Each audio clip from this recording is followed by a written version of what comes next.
Now, you've touched upon the fact that you've been ill.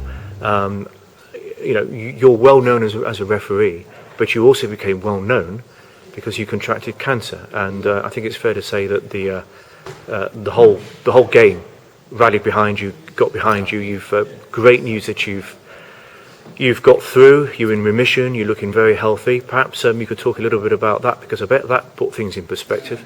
Oh yeah, without a shadow. I mean, when I first found out, when I had the scan, that 2 days before my first game at Everton Arsenal at Goodison that season, 2009-10 season,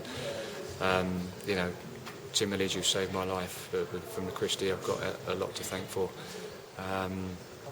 He would tell you that I should never ever referee that game, and I decided to do it because I thought I wouldn't referee again. I didn't know if I was going to live. Non-Hodgkin's lymphoma. Right, and the chances? The chances.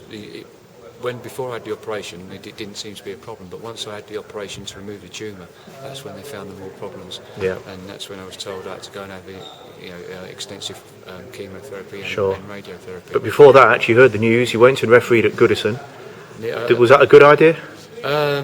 Probably not, because if I'd made an error, a key match instant error, then everybody would have been talking about how I should never have done that game.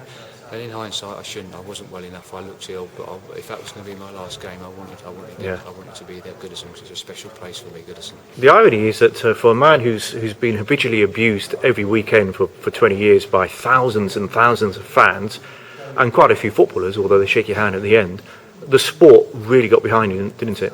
Oh, it's fantastic. Yeah, I mean, from the players, from the managers, all the managers.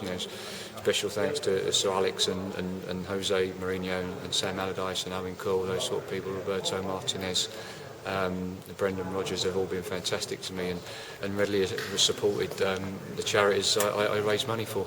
Yeah, fantastic. Well, the good news is you're fine now. You're in good nick. Yeah, I'm okay. I go back every 3 months to the Christie.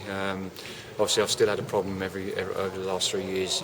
I've got no saliva in my glands, not producing any saliva. So I did have trouble on the pitch. So I used to get drinks on board pretty regularly. So.